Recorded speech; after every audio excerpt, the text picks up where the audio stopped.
Welcome once again to Superhero Stuff You Should Know. This is Ben L, and with me is...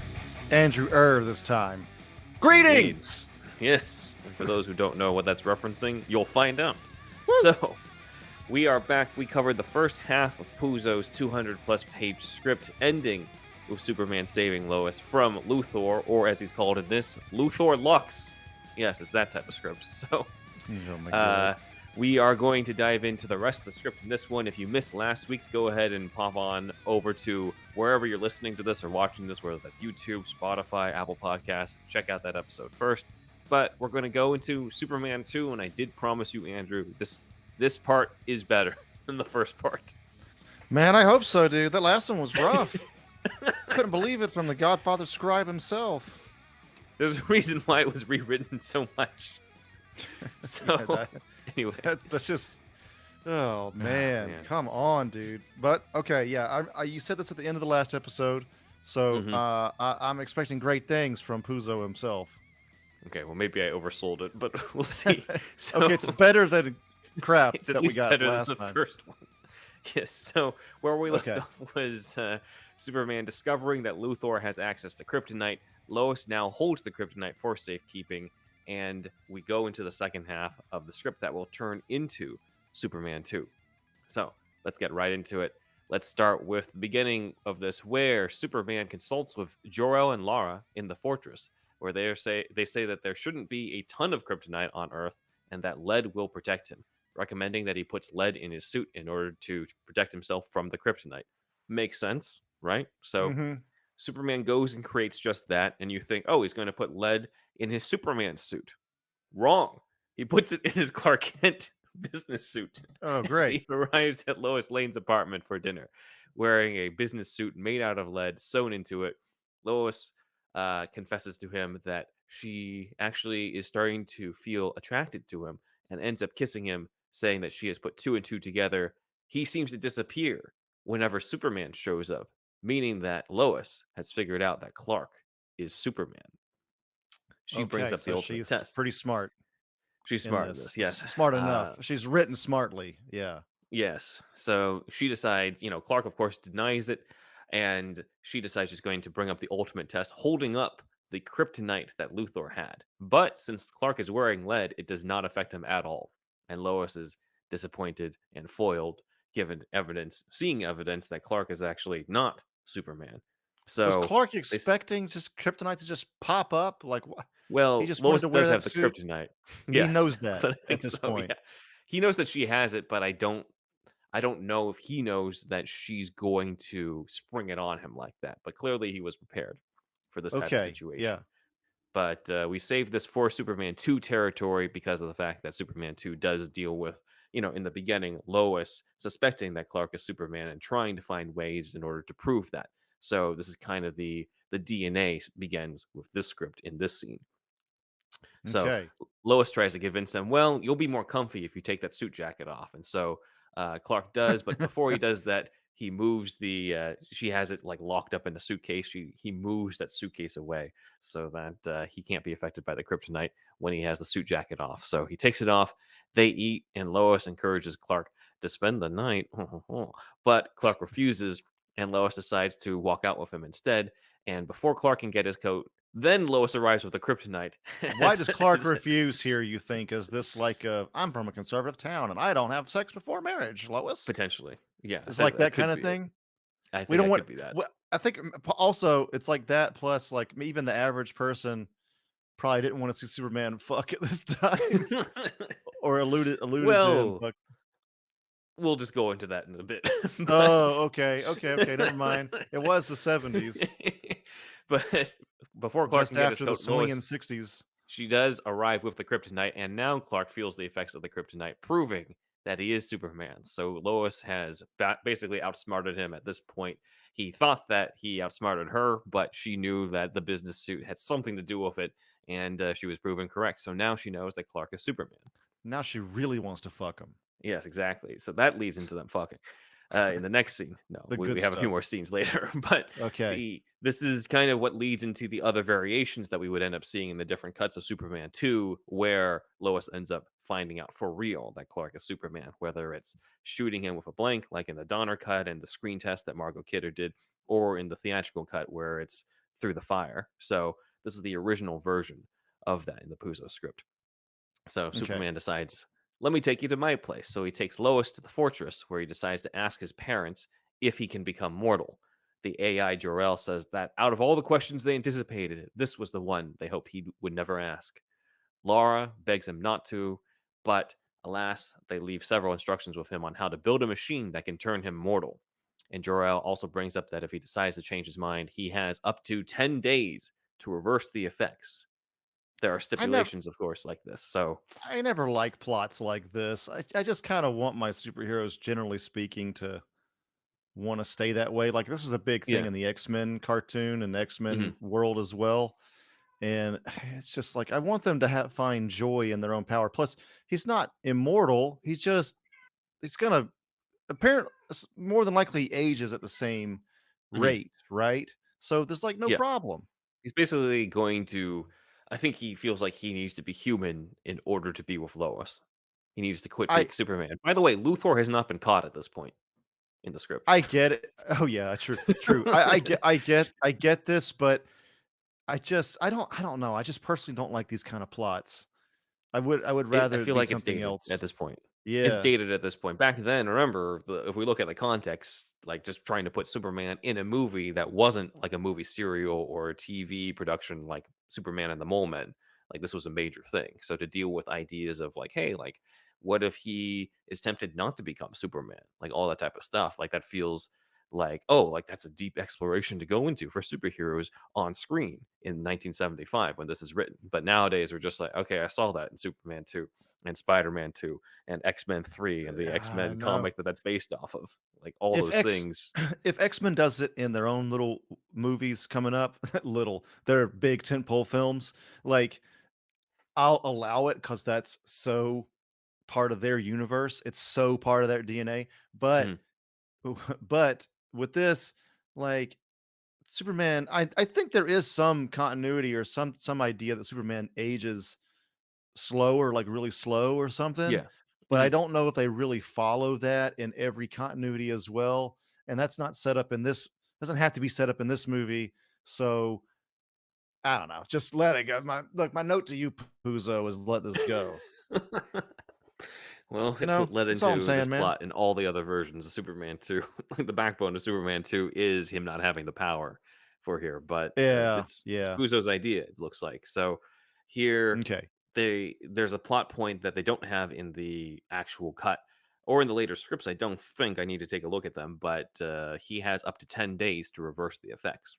As opposed Mhm. to the other versions where it's just like, all right, you're just going to go into this machine and then you're going to turn human.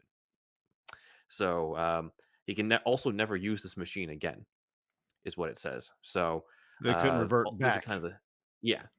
Yeah. So Superman reveals that this actual recording he played a long, long time ago when he realized he loved Lois Lane. So the machine is already built at this point. He's already had this conversation with Jorah and Lara, and he's going to go through with it tonight. So Superman loses his power this early on. Goes into the machine. Blue fog covers him. He screams in agony, and then when he returns to Lois, he has different clothes and a different hairstyle. And Lois decides, well, how do we know for sure that you've lost your powers? And she decides to test it. She asks Clark to close his eyes, and he does. And then she punches him right in the stomach, and he doubles over, and they laugh together. He's definitely not Superman anymore. So Could have just after this, tried to put that green rock in front of his face, but all right.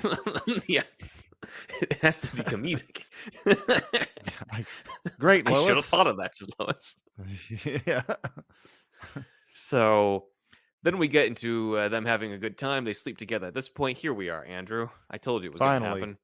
So I mean, he it has to basically happen. he changes into being human so he can get laid, essentially in this. So Oh god, dude. Puzo's All those smoking a things that cigar and it's like, this seems like a good plot point. yeah. My Superman fucks. So 100%. after this, Lois decides to give Superman the real human experience of getting drunk, so Superman gets hammered for a good page or so in this, and he Oh wakes my up god. with not only his first hangover, but also his first headache and pain in general. So, again, as I said, like Puzo basically wrote a comedy with this script. Great. Yep. So Clark and Lois then drive back. I don't know how necessarily he flew her there to the fortress, but he drives her back and takes a trip to a roadside diner. Three truckers come in, and the main one, named Dougie, complains about the diner giving his booth away to Clark and Lois. He complains and tries to have them kicked out, and Clark tries to defend them and gets the ever loving shit kicked out of him by all three of the truckers, not just one, like in the final movie, but all three. Right. Okay. So Clark is now wounded and coming to terms with the fact that he is not Superman anymore. Now, in Superman 2, this is then followed by the whole announcement from General Zod that he's taken over and he realizes he fucked up and he needs to become Superman again. That does not happen in the script. Clark's kind of just like, well, it sucks. I'm not Superman anymore.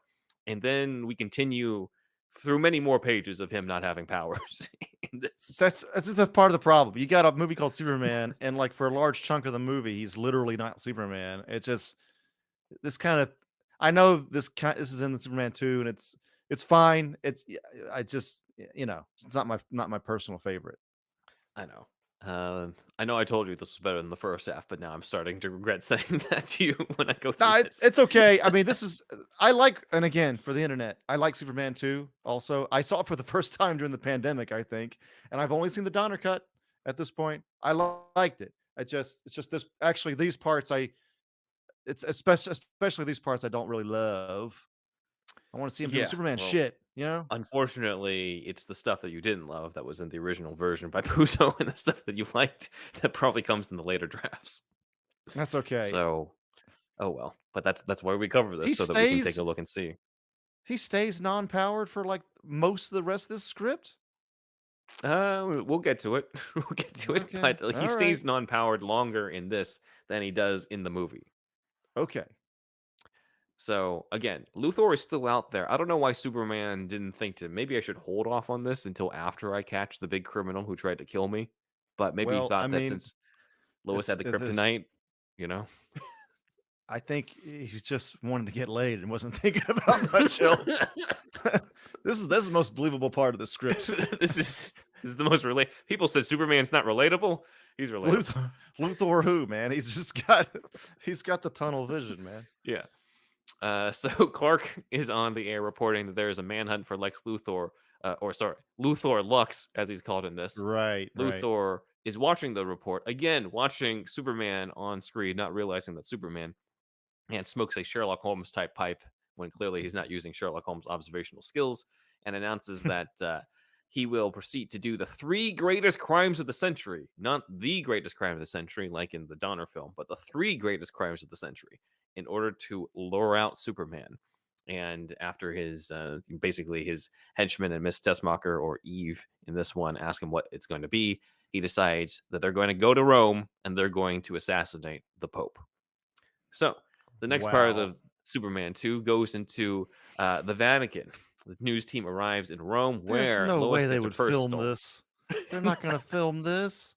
So Not in the Vatican, maybe outside of it, maybe. they're going to build their own Vatican in this. I guess so, but Jesus. This is why this was cut probably because they're just like, we already got to build Krypton. Like, we got to have you fly. We need to build Yeah. a Vatican set for what? You know? Yeah, this is too much, Puzo. Too big for So your britches. a boy steals Lois's purse in Rome. Clark gives chase, but he is not able to track the boy down because, again, he's still Clark Kent. He's not Superman. He's only human. He is not fast enough, literally, and he ends up basically just not being able to do it. And he feels guilty about no longer being Superman. And Lois, there's a wrinkle of a moment for Lois to sort of feel bad about the fact that, because of her, there's not going to be a Superman and her having to deal with that as well. And so she asks, like, hey, like, do you want to go back on this because you're still in that 10-day window? But Clark is like, nope, I refuse to be Superman ever again. Well, after this, we get yet another sequence of Steve Lombard trying to do another football bet with Clark. playing grab ass with each other, dude. These this This is but this kind of person exists mainly in middle school, so I get the dynamic here, but Mhm. it's just as 2 grown ass men, dude. Like, Especially in come this on. picture. Like, this is not really what's happening in the script. I just asked Dan, like, find me another one with Lombard harassing Clark, and it just looks like Lombard is grabbing Clark by the balls while they fall Looks like he's into jerking tennis him balls. off. And they got the word balls in here Yes, exactly. in this So, panel. thanks, Dan, for this. But yes, Steve Lombard tries to do another football bet with Clark to see if he can throw a football through the wreath of a statue, but Clark doesn't have his powers this time, so he tries his best, but he fails every single time, and he loses $500. What a So loser. there's they're basically doing a contrast between Clark with powers and beating Steve, and Clark without powers and not being able to beat Steve. It seems like such a detour. Who gives a fuck what Yes. Steve thinks? What does this do for us here Ask as an Puzo. audience? It's just more. It's again, it's a tangent. It is stuff that is in the Superman comics, but it's again, there's a difference between looking at the comics and looking at the movies. Like the movies, you're still having to represent the character in a way and the stories of that character. So yeah, while Steve Lombard terrorizing Clark at work might be a part of it, it's like a panel or two. It's like maybe a page, or it's like maybe like a side story, a Yeah, backup thing at the end of the issue, but it's not like yeah. the main plot. You're not we're detouring this whole Pope assassination team so that Steve and Clark can have a ball competition. That's Can basically jerk what's each going on other here. off for fucking 15 minutes. Pretty much. Like, who gives a fuck about this at all? So, yeah, but we get back to the I'm Pope gonna thing give pretty Puzo the benefit of the doubt. He did the Cujo thing, did a pound of cocaine, and just fucking 200 pages, boom, done Mhm. in on a Friday night and a Saturday night. Well, Friday going he he Friday went through from Sunday. Friday night all night into Sunday morning, just typing at the typewriter, dude.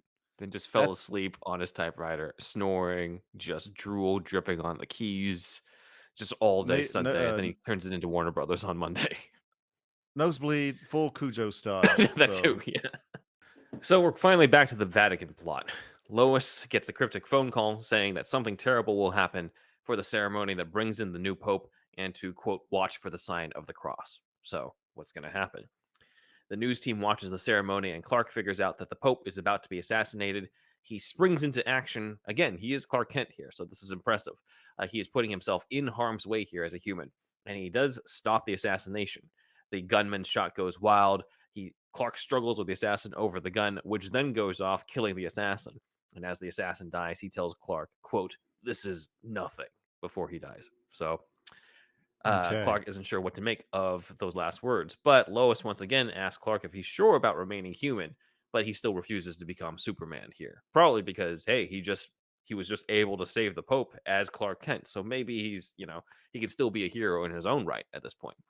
But Lois, of course, is terrified because she almost saw him get shot right here, and she says she'd rather he be Superman again and lose him that way than lose him basically from him getting killed. So it's an interesting, like, this is, I think, the heart of the dynamic here of the whole, like, Superman losing his powers, becoming human, like that element, I think, is what carries over into the final film, and I think it's this drama between the two of them that really kind of helps sell it and or sort of carry it over into the final movie. We could do without all the Steve Lombard type stuff, but the drama between Clark and Lois is definitely like it's potent and it's been there since the Puzo draft. Right. So I do like that aspect here. So Yeah, this is good. I like this part. at Galaxy Broadcasting, Edge assigns them to watch the demonstration of the new H bomb, and they're all going to be risking exposure to radiation. There's a joke here where Clark says he guesses this is okay as long as the company insurance policy is doubled. So they all go to basically the site where they're going to be detonating this bomb. But Luthor, Lux, and Eve there are undercover already to steal the bomb. And so they go in, they shoot the soldiers, and intend to steal it. Clark decides to try to stop them. He wears a radiation suit to try to do this, but Luthor wields a shovel and cuts through the suit, exposing Clark to all of the deadly radiation there. Luthor and Eve take off with the bomb as Clark gets taken away, but the doctor examines him and says that there is no hope. Clark Kent has 2 weeks to live due to the radiation Oh, poisoning. oh my God, this is good. So this is I told you it was going to get good. We just got to This is sit through Steve Lombard and shit at this point. this is good. This is good in here. Yeah. Okay. So at this point, Clark tells Lois, "Take me to the fortress." And in order to get help to take Clark to the fortress, she has to rely on other people, including Lombard and Jimmy Olsen, which means that she ends up telling them that Clark Kent is Superman. Oh my So God. now these characters come in a little bit more over here. So we're at kind of this big dramatic thing. It's interesting. It feels like a big whiplash too, right? Because we get comedic shit with Lombard, this random assassination of the Pope sort of thing, but then like this is now heavy drama. This is now like, Right. okay, Right. this is I they didn't do it exactly like this, obviously, in the final film, but you can see how the DNA of Clark giving up his powers and the drama behind that carries over. Because we didn't get anything this dire in the final film, either the theatrical cut or the Donner cut. It was kind of Right. just like he gets beaten up by a trucker and then he sees Zod around. He's just like, well, shit, I guess I gotta go back. But here he's like, no, he is dying. If you don't become Right. Superman again, you're dead. And then there is no Clark Kent or Superman. And nobody's Oh around to stop man. Luthor. So Right. those are the stakes at this point. So Lois, in an act of desperation, has Lombard and Jimmy Olsen help take Clark to the fortress. They fly him over there and put him in the machine. Clark's powers are restored at this point, and he kind of jokes with them about how, he jokes with Lois to, hey, punch me in the stomach this time. And of course, it doesn't work, and he's back to being Superman. So rest assured now, Andrew, he's back to being Superman. He will no longer lose his powers for the rest of the script. So wait a second. Wait a second. I missed it. I missed the key thing there once again. He went back into the machine and redid it. Yeah, he redid it, and Okay. now because he's within the 10-day window. Oh yeah. Okay. Gotcha. So he's fully He- Superman again. He's fully Superman again, but he can never go back in the machine and lose his powers again. Gotcha. Okay. He is Superman forever at this point. Should have been. That's the title. Wow. Yeah. Oh my Come to God. think of it. Okay. So, yeah, he is back to being Superman, and so they have a celebratory dinner at the Fortress of Solitude where he serves them champagne and he thanks all of them for saving his life. Lois, Steve, Jimmy, and he says that he'll never forget it. And Jimmy says, "Neither will we." And Clark says, "I think you will." And Lois realizes, based off that clue, that Superman is drugging the champagne with something that will enable them to forget that he's Superman. So Lois pretends to drink it and pretends to pass out, but she wants We to hold can't on to be the having this. secret. We can't have Superman just straight up drugging people, dude. Meanwhile, You know what? It Steve would be Lombard, different though if he had like a mind ray. It's like the same effect, but the connotation's so different, right? Like if he just got like a little Kryptonian gun from the Fortress of yeah. Solitude, like you could see him kind of doing that, but him like slipping, you know, roofies in their not roofies, but shit in their Well, there is drinks. a memory wiping kiss in the theatrical cut of Superman 2, but I don't think he's going to do Yeah, that with it's. Lombard and Jimmy Olsen. I mean, Lombard wants it, but Lombard clearly wants it, but which is I don't think Buzos were going to write that in. who wouldn't want it, I guess, from dreamy Christopher Reeves. Um, True. is there a line where he says, "I wish I could get drunk again"? You know what? I got to go back and look because I don't think he might have he might have said that. Like he can't. Superman is like it's like Chris Steve Rogers in Captain America 1. He's like, I wish I could get drunk or Mhm. something. Like, that's the logic behind some of these characters, unless it's like laced with some fucking Kryptonian. I don't know how Superman could get drunk or why they want to write that, but I don't think generally he can. Right. Yeah, no, it would have to be some Kryptonian ale or something like that. Ah, yes, Kryptonian ale. Oh, maybe under a red light. Oh, yeah, Under the Red Sun. Under a red So, sun, yeah.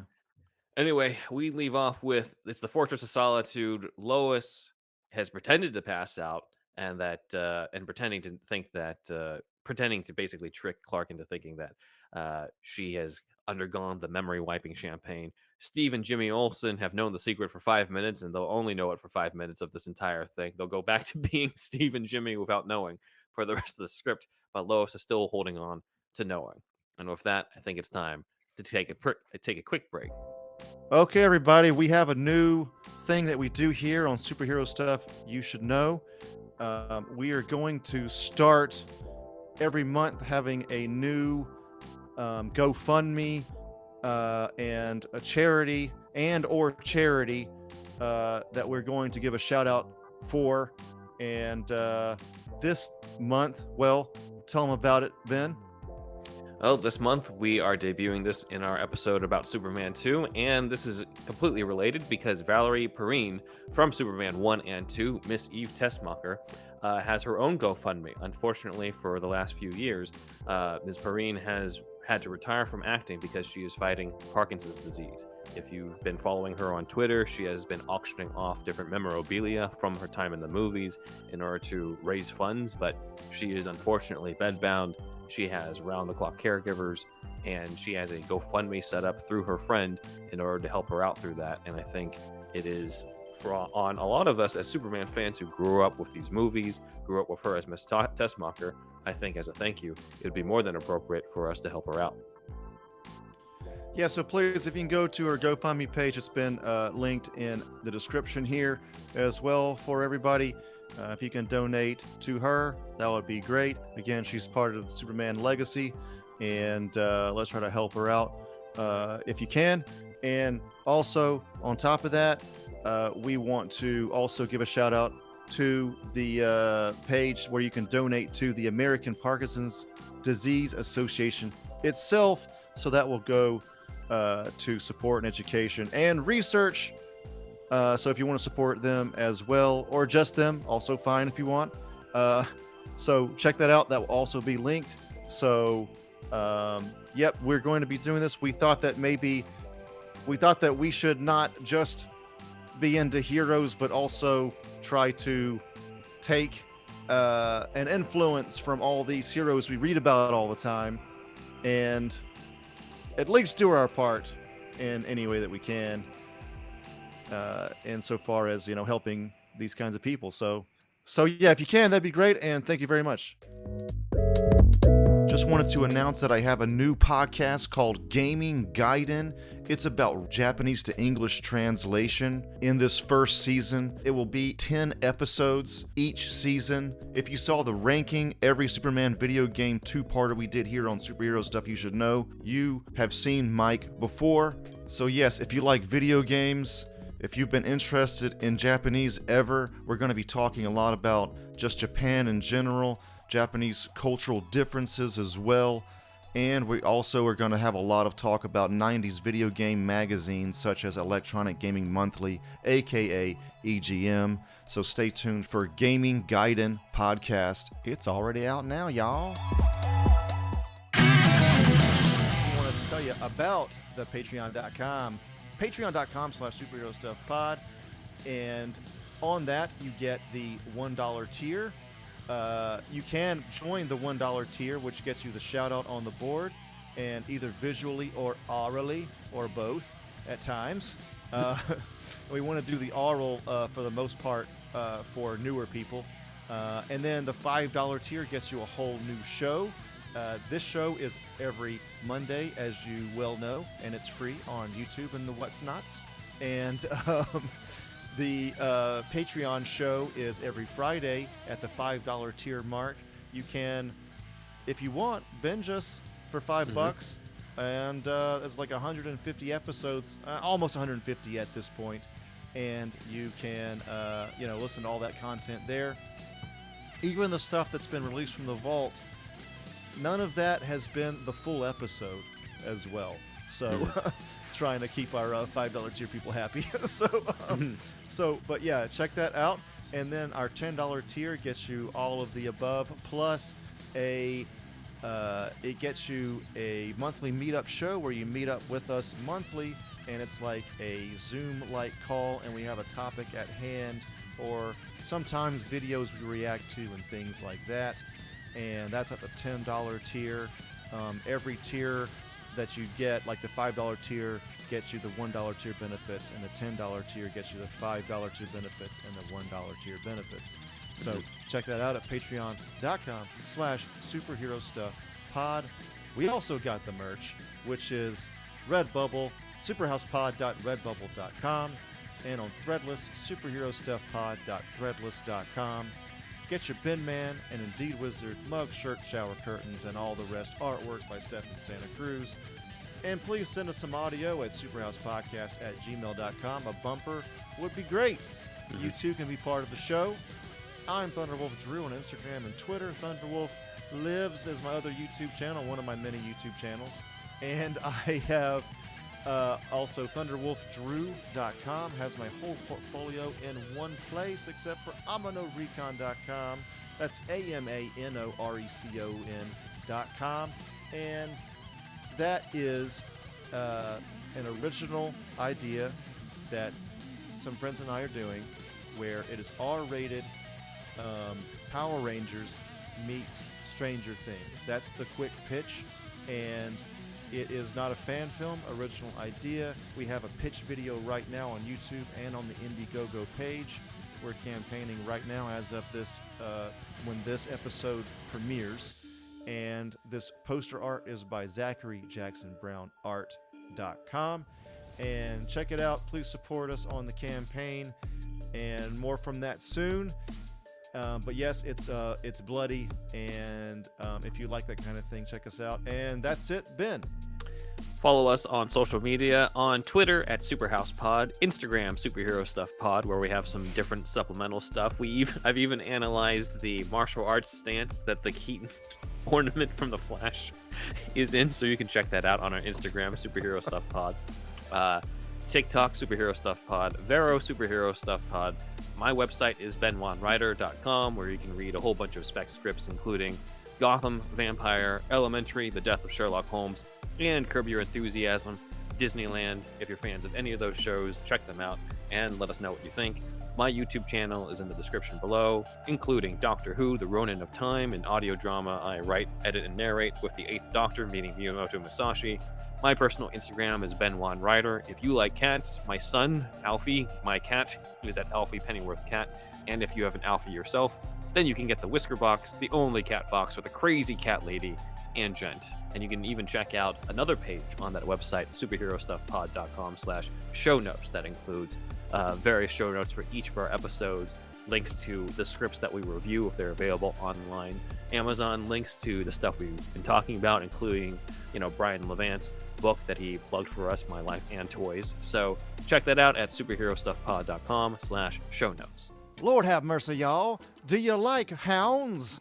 Do you enjoy pooches? Do you find yourself enjoying time spent with that of canines? Talking about dogs, y'all. As you might have heard, Superhero Stuff You Should Know has now teamed up with BarkBox. For every month, you get a box for your special canine. Pooches. Or hounds. That's right. One free extra month if you go to barkbox.com/superherostuffpod. Follow the link and you'll get a free extra month valued at $35 and valid for all multi-length plans. So get the BarkBox for your hound, for your pooch, for your canine. Your doggo will thank you. You boys are so fancy. And we're back, and we're going to talk about the rest of Mario Puzo's Superman 2, starting with what the hell's going to happen with Lois, as she has pretended to fall asleep and make Clark think that she has forgotten that he is actually a Superman. So we now spend the next sequence in the Puzo script on a long fantasy dream sequence where Lois becomes Superwoman. We spent 30 minutes of this picture. So on a complete fucking could have seen tangent. Margot Kidder in her own Superwoman outfit in this, but this is obviously something from the Silver Age. It's also carried over in All-Star Superman. Can you read my mind? Well, now I can read yours. Yeah. She dreams. Okay, so here's what happens. She dreams that Luthor Lux is a strong man who is trying to get in her pants, and so she seduces him with showing her thighs and cleavage before beating him up with her powers. And they then fly So off. that checks out. Yeah, and then she flies off. She flies off with Superman, and they make love, making the room and the building shake all around them, Oh, creating earthquakes together. they have a super fuck? They have a That's super fun. incredible. I love that. I actually think that's great. I no notes on that one, Puzo. I told you, I'm like, it's not as Puritan as you might have thought in the very beginning when he was just like, yeah, I shouldn't stay over. Bro, Like, that's great. I think that's yeah. great. They should man, if that hasn't been done in the comics, dude, they should at least have that in the comics. Like they cause like, well, God, where could they do it where they cause an earthquake? And like if you do it in the fucking glaciers, all the polar bears would die. Well, you'll think of something. You'll think of something, some place where it won't hurt anything. Yeah. So she, however, at the end of this sex dream, she does wake up to find Superman, who knows what she was trying to do and tells her that it won't work. He then tells her to drink the champagne for real. And she tells him that she loves him, and she takes it. And as she falls asleep, he tells her that he loves her too. So now Lois doesn't know that Clark is Superman. At this point, What I'm does like, that what was the point? what was that dream have to do with her taking the drink or not? It doesn't. I think Puzo was just like, you know what would be fun? They super fuck. All right. On to the rest of the story. You know what? You're right. Never mind. Again, we're envisioning he's on this cocaine binge for a weekend. That 1975. that's good. No, yeah, that's good. They're like, Mario, we don't know why this is in here. I'm like, You're arguing with me. I wrote The Godfather." Yeah. Yeah. I just think he's a manly man, So and he's going to have a super fuck in Antarctica. Jimmy Jimmy Olsen is at Galaxy Broadcasting. He reports about the stolen H bomb and also brings up the great news that Clark Kent from Galaxy Broadcasting is in full remission from the radiation poisoning after taking experimental drugs. That's kind of the cover that they give him, and I guess the cover that everybody believes since nobody else remembers what actually happened among the news crew here. Okay. Let's continue with Luthor. Luthor has Eve help him draft nuclear blackmail letters to all the world leaders, saying that basically they're going back and forth with him trying to have her draft these out, but she's terrible at this. And he brings up the heist was easier than writing this. So just kind of again more of the idea of Luthor being surrounded by people vastly less intelligent than him seems to stem from Puzo and went into the final film. So I guess they stayed true to Right. that. It's so like Hanna-Barbera cartoon, like the way was that Yeah. is that in the comics at all? Like I don't know much about the comics of I that don't think time it period. was that comedic, if there was ever anything like that. Like, I think it was just standard henchman shit, where they're just Yeah. like, "Go kill Superman," and the guy tries to shoot at Superman with a gun, and Luthor's like, Yeah. "Not like that type of stuff." It wasn't anything that was like Luthor's comic relief in this comic, at least not the main ones that I've read from the Silver Age at this time. So Right. maybe Right. I'm Right. wrong, but like from what I've read, I haven't found anything. There's not really like an equivalent to Otis and Miss Tessmacher in terms of the personality that were there. He might have had henchmen, or Right. henchwoman, but not with those personalities, at least that I could find. Yeah, nothing Um, that seems like a cartoon. Like yeah. I know comics cartoons directly related, but like that relationship was just yeah, I don't know. Anyway, yeah, it's fine. Let's move on. Yes. There is, however, some interesting characterization from an unnamed henchman who is not like Otis or Miss Tessmacher. He brings up that he has cold feet because he's basically like a nuclear bomb. Luthor, I don't know about this. And he tries to turn on Luthor, saying that this is too much. Luthor goads him then into setting it off there in his hideout so that he's like, "You want to stop me?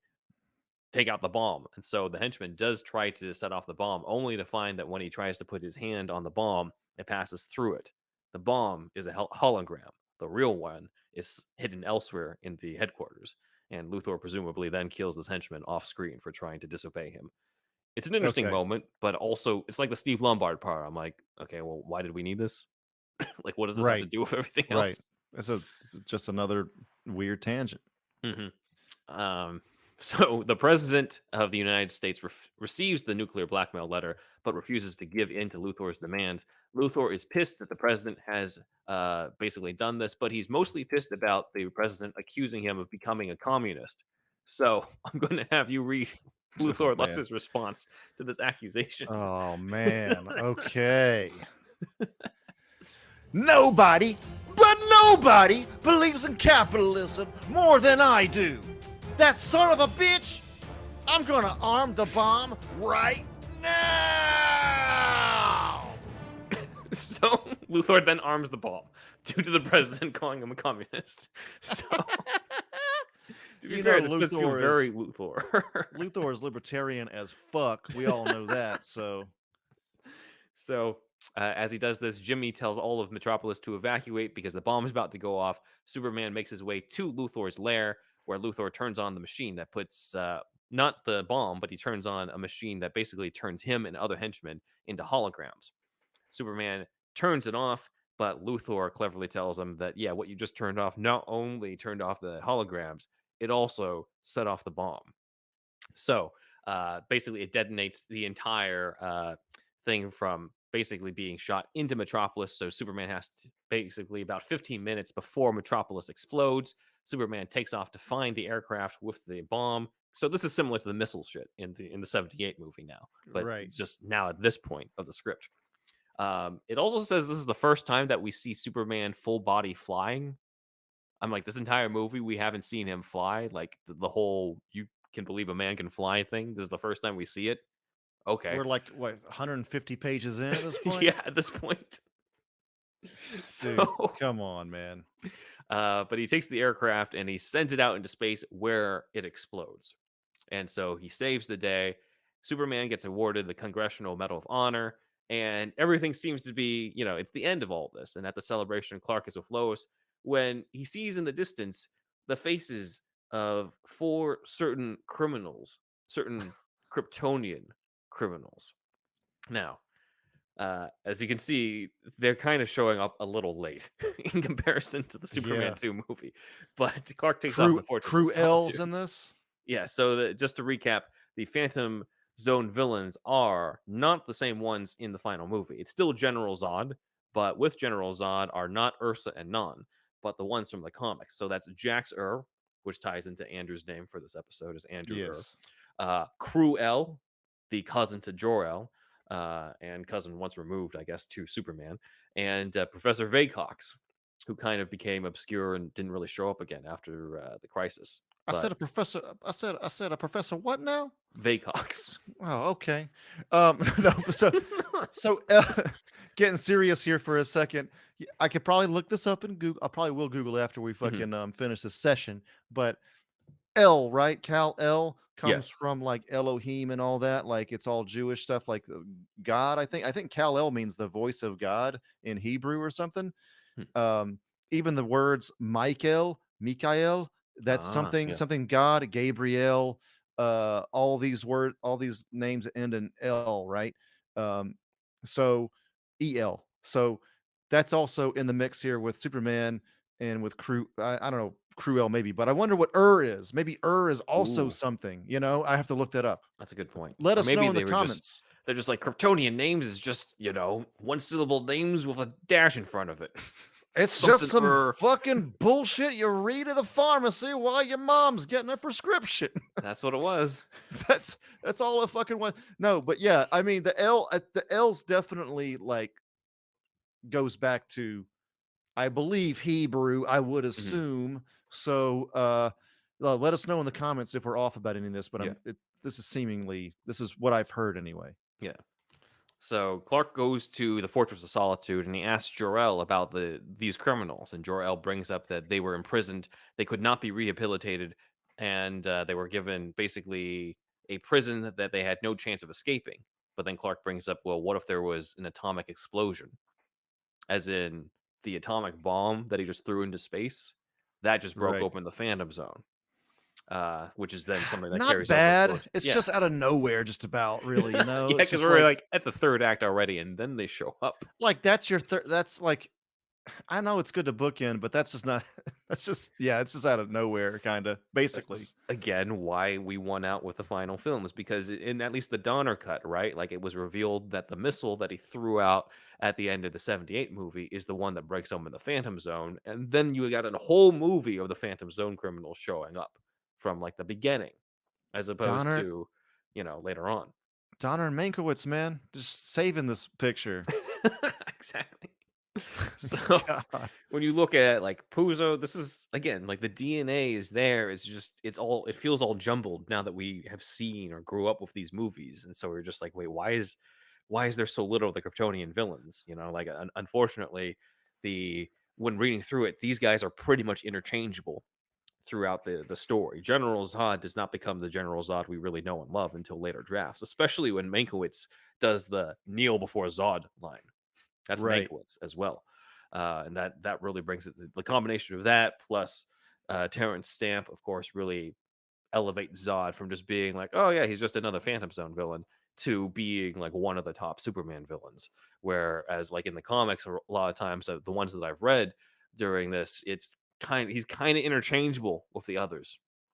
Oh, He's just not as he's not the top dude, he really. doesn't seem like that much of the top dude. Like he's again, he's still a formidable villain, but it's when it's stories where it's like a bunch of them.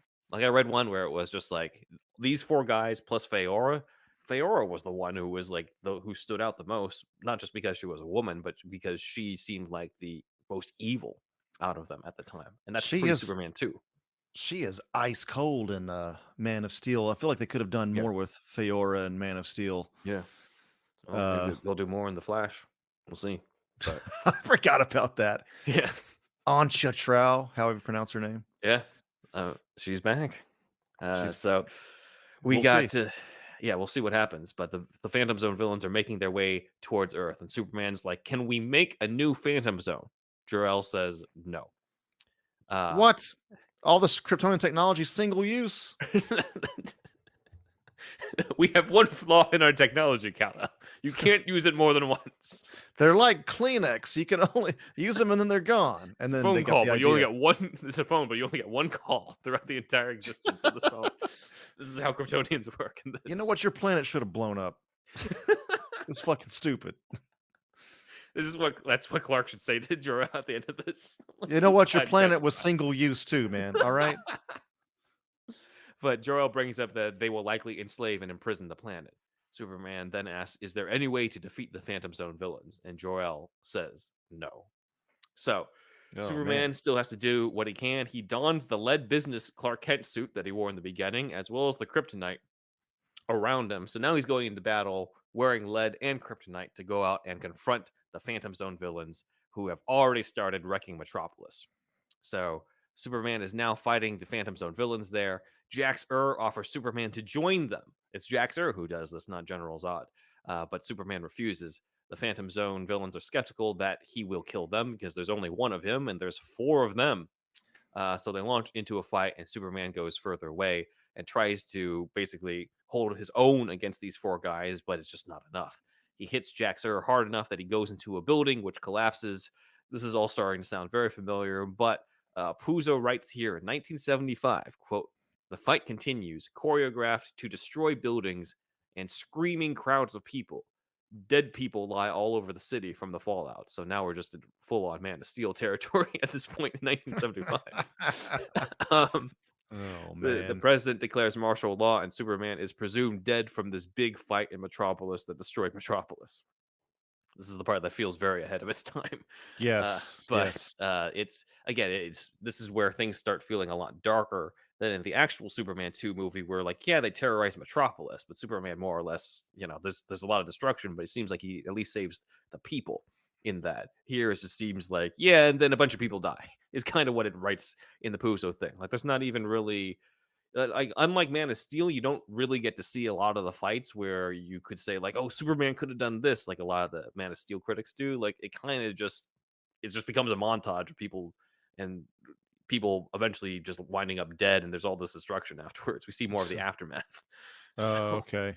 it's kind of depressing. But yeah, Yeah. which is again another tonal whiplash, considering that we've had comedic Steve Lombard all over Clark Kent's dick, or Clark and Lois doing a super fuck earlier, This You and get now we're everything just in in this You get everything in this picture. now the city's destroyed. The four Phantom Zone villains are going to kill everyone.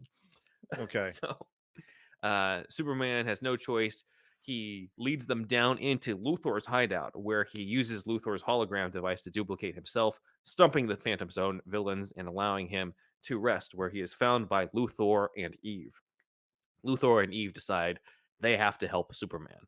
They have to give first aid. And Luthor reasons that he has to ally himself with the Man of Steel because there's only one of him, and he's honest, while the four other criminals will likely try to kill Luthor. Superman offers Luthor full amnesty for his help, and they decide to work together. So the rest of this is Superman and Luthor teaming up against General Zod, Jax Professor Vacox, and Cruel, which I is pretty guess you cool. have to. Yeah. I guess you have to. That's Uh, nice. so I'm like, this sounds pretty cool. Except then Luthor goes directly to the Phantom Zone villains and tells them, "Hey, I'm the main criminal of Earth, like you are of Krypton, and we want Superman dead. I want Superman dead. I'm just going to betray Superman, and Superman wants me to tell you to go to his Fortress of Solitude in the morning. But let's attack him now." Now it's ambiguous at this point whether this is all part of the plan or Luthor's actually tried to betray him, but we'll see. There's just no way they're gonna follow whatever Luthor says. Yeah. I feel like it's better if he just has one Kryptonian to fight. Hmm. It's just kinda better if he's on Superman's side, I think, ultimately, but Yeah. I guess his hubris got the best of him, didn't it? Yeah. Well, at the fortress, Superman is already there creating electronic defense shields that the Kryptonians aren't able to get through without getting sent flying back. So they have to fight through that, and then they go inside and have Luthor negotiate with Superman, bringing up that it's already over. They're in his home now. They're here to conquer, and they can agree to give him the United States where they take over all the other countries. Though Professor Vacox makes a jab that he refuses to take Australia. I guess that's the joke. So Okay, Vacox just hates Australians in this. That's the most definable thing I could find about Professor Vacox in this script. great. But Don't we just taking our time to take a to dunk on Australia. for the Patreon listeners, we will dive deeper into the comic book versions of these characters. But we're just going to stick to what's in the script for this We're episode. gonna learn all about Vacox. We're going to learn all about Cox here. So Oh, Superman yes. has them Love it. chase him into the blue room where they corner him, but he turns on the device inside. The machine will no longer work on his physiology because again, you can't make yourself human more than once. But those Kryptonians are there for the first time. And so he turns on the machine and all the Phantom Zone villains lose their powers there. After it finishes, Superman then proceeds to kick all of their asses because he's got powers and they don't, and then he immediately destroys the machine, making them Earthlings forever. So at that point, he then has Luthor serve them all familiar champagne drinks that will wipe away their memories so they can start fresh. Oh my Again, god. the amnesia drinks are in here too. Oh It was my either god. that or the amnesia kisses for all of Doubling them. down. Superman just kisses all those dudes. They made a robot chicken sketch out of that. Oh, they did? Okay, okay, yeah.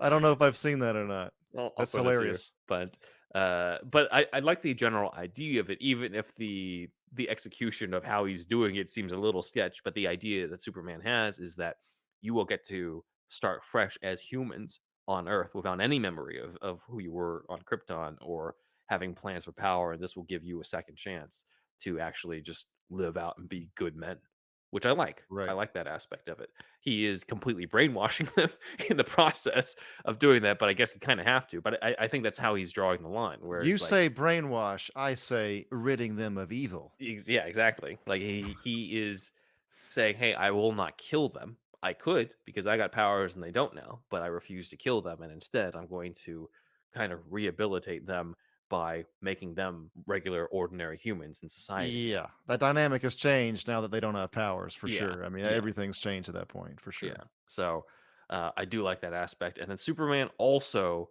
tries to make Luthor drink the drink. That's it, that's good, that's good. And Luthor has an interesting line here, bringing up like, how could you even be sure that being good is the best thing to do if you didn't have us as an example to horrify you? Which is an interesting thing. Who are you as a villain without? I mean, who are you as a hero without me as a villain? Type of thing. I guess, but it's one less idiot to worry about, isn't it? Superman is just like fucking drink your drink. No. Yeah, it's just open up wide. So here's what's interesting. It is left ambiguous whether or not Luthor actually drinks the drink at the end of this. Oh, So okay. he gives it to Luthor, and Luthor's like, "Does it have the drug?" And Superman claims he wouldn't do it to him after he helped him save the world. But is he just saying that? I don't know, because you know what happens? The fucking credits roll. That's it? I mean, Well, I guess. not quite, because in 1975, Puzo writes in a post-credit scene. Awesome, dude. See, this has been part of the DNA since the get-go, dude. It's been in there, even in a script that probably very few people have read since then. But I will. It is not a tease for Brainiac or Mongol or anybody like that. It is simply a scene with Clark Kent giving a news report. While the Phantom Zone criminals are being rehabilitated, different countries are still mobilizing their nuclear war efforts around the world. That the world kind of still is continuing and also sort of going to shit. And Lois Lane watches as Clark gives the final line that I will have you say, Andrew, that ends the entire thing and ends this post-credit scene. Not one Superman, not 10 Supermen, not 100 Supermen can save us from ourselves. The end. What a hopeful, optimistic note. That's yeah, you're right. It's something, isn't it? I got to this part. I'm like, I mean, it's really cool that there's a post-credit scene, and I I'll say this too, that like I could see that type of line being in a Superman movie, but not as a post-credit scene. I can see it as like some reporter saying it when things look all doom and gloomy 30 minutes into the Superman picture, and then the rest of the thing is about Superman restoring hope. Like that's where you put that line. But not at the very end where we're just like, oh yeah, we're staying. We had a great time at the Superman movie. He defeated the Kryptonians and Luthor, and then let's just end on a downer about how all of us are fucked as humanity. Yeah, I think it doesn't really connect with anything else in the rest of the movie if Mhm, the point of this movie was about like, you know, Superman can't save everybody, but like for example, his um example will help humanity mhm, to begin to save itself, then maybe we can connect that to back to being hopeful somehow.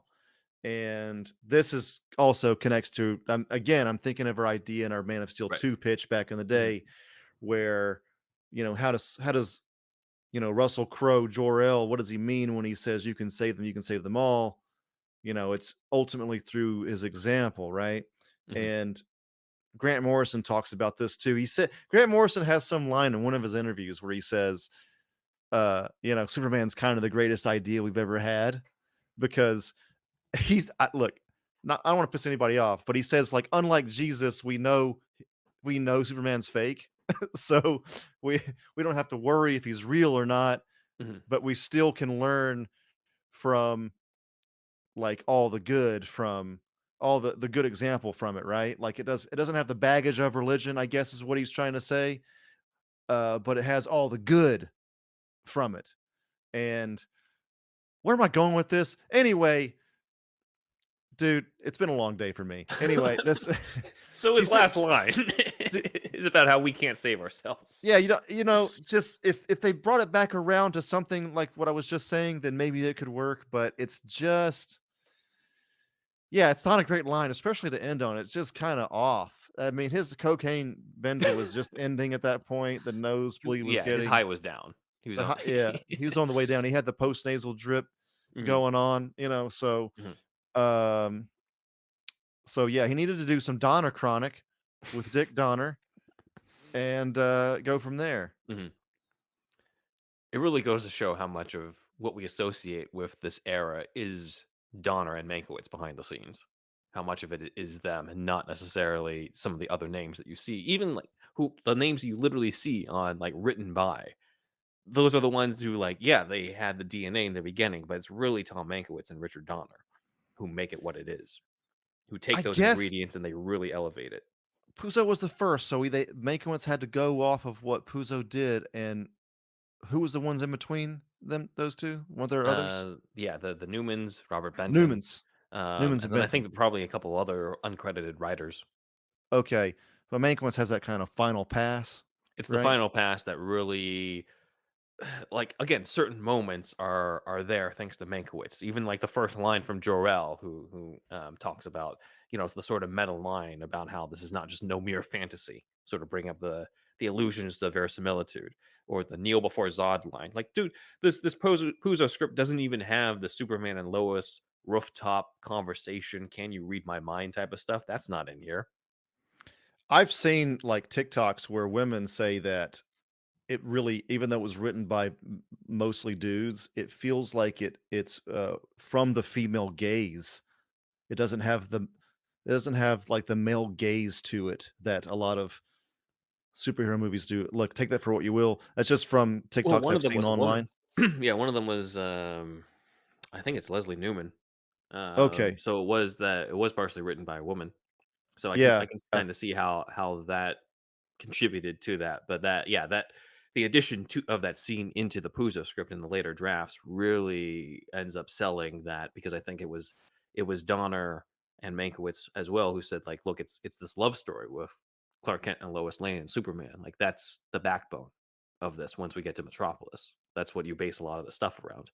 And they were right in a way. It gave us something emotional, because there's more heart to that than just Superman's got to stop an earthquake. Like, he's got to stop a Exactly. missile. He's got to fight Ex General Zod.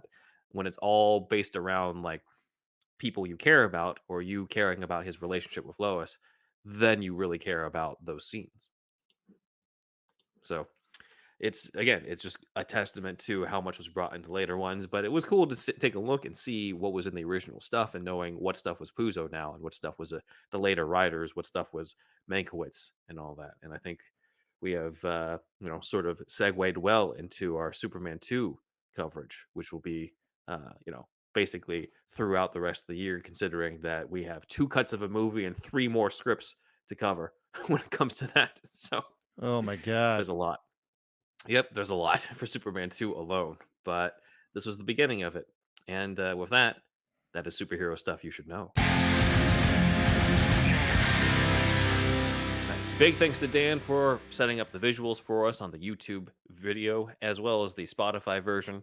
Let's take a look at some fan comments over the past few weeks. Austin Marshall commented on our The Batman Deleted Scenes deep dive, as we had a discussion about how come Selena isn't really considered to be Catwoman yet by Matt Reeves and company. Austin brings up people forget Catwoman was a jewel thief and a well known criminal. In this movie, she's just a part time safecracker and thrill seeker who is comfortable jumping off buildings. I don't know, dude. She seems pretty close to the like year one Catwoman, the Catwoman her sister's keeper, outside of the fact that her mask is just a ski mask. But Mhm. I guess she'll wear a suit while planning some kind of big heist in the second movie. That would be cool. That Uh, would I be think sweet. she, I think she could have showed up to steal Penguin's money in the full Catwoman costume. Maybe, it could have been like, "Oh, I've Yeah. met you, and Yeah. so I'm gonna adopt this." The only thing, I mean, they could have found some way to write it in, but I in the movie as it is, I don't think she was planning to ever really be seen. But, I mean, I don't think she's really planning to be seen in a lot of the other heists that she does in general, so, that could have been a possibility too, where she's like, "You're a bat, I'm a cat. Boom. That's it. That's all the explanation you need." I like your Um, style. Austin says, "And I love the way Joker looks and acts in that deleted scene." Well, we I like the way he saw this acts. comment. He acts, but I knew we'd find somebody. There's a lid for every pot. You know what I'm saying? Mhm. Like I knew it's just I've I still think maybe you're a minority. The minority of people that like that look, but I don't know. I don't know. Anyway, but yes, If it works thank for you for you, your it works comment. for you. And you Yeah, might yeah, win that's out, fine. considering that it was released to the public. People still get to see it. And even if they change it, I really doubt it's going to be that, like, a complete 180 from it. It's probably going to be a more toned down version of what we saw in that, if they ever really change it that much. I don't think they're really going to do something completely the opposite of that. So we'll That's what see. Matt Reeves likes too. I mean, you're Mhm.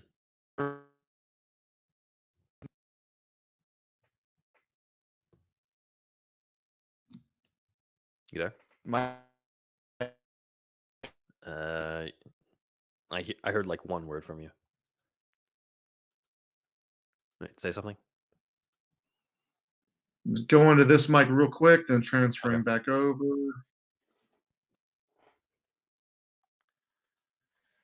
Oh my god, dude. Is it back? Is it good? Yeah, it seems like it's back. All right. Okay. On to the next comment. Andres Corcal. Great video. This is on our the previous Puzo, part one. Some small notes. Pa Kent's death was a very important part of the pre-crisis Superman mythos. Just before he died, Clark promised him to use his powers for the good of humanity. And then Andres included the comic book page where it happened. Oh, Uh, nice. yeah. So yeah, for sure. Like this is the beginning of that. However, I can't completely get. Basically, what I mean is that yeah, it did start in the comics, but this is also at a time where Martha dies as well. It does say that that Clark's mom dies before his dad dies, and it was the George Reeves show that has the whole like, oh, Pa Kent dies of a heart attack, and it's just Clark and his mom at the end, which then carries over into Superman 78. And Superman 78 is more widely seen and more influential than the first episode of George Reeves's Superman show. So then I think it's because of that that we get other iterations where Jonathan Kent dies of a heart attack or some variation of some natural cause, whether that's in Smallville or it being due to a tornado in Man of Steel. But yes, to be fair, Jonathan Kent did die early on in the comics, predating any of these things from happening. But thank you, Andres. Also, in the post-crisis reboot, Clark was also the star of football in Smallville. I suspect it would have been coincidence in terms of it happening in the Puzo script earlier. Yeah, probably. But yeah, that's definitely a factor in Burns' The Man of Steel reboot in the 80s where that happened. And they carried that over a little bit in Smallville season 4, where he's part of the football team. I think it was wise for them to do what they did in the 78 movie because it gets us on Clark's side when he's more of an outcast and less of a star due to his powers and all that stuff. It made us feel for him more, I think. But thank you, Andres. Yes, thank you. And last one is from Jim. All Star Superman also has a great take on Lex Luthor. Maybe a Luthor deep dive one day. We've only had one, and that was on the Jesse Eisenberg Lex Luthor, but we could do one on Oh, other. right. He's not the only one that we can cover, but I'm sure we'll have a whole bunch of unmade Luthors when we cover the Superman hiatus because there's a ton of Lex Luthors in there. There's going to be plenty to talk about when we get to there, but that is a shit ton of scripts to read. Thankfully, none of them are as long as the Puzo one, but it's still a lot to read. But thank you, Jim. Thank you. And with that, I think we're on to the shout outs. Okay, everybody. So my mic is fucked up near the end of this goddamn episode, but here we are. We're still cooking. So we want to thank everybody here on the board, but some of our most recent people, including Yusuf A, Kevin R, Derek O, Renee V, and Braxton W, and everybody else, our other supporters as well. Thank you guys so much. And we've told you about our friends, but now So we we want want- you to do us a favor. Mm-hmm.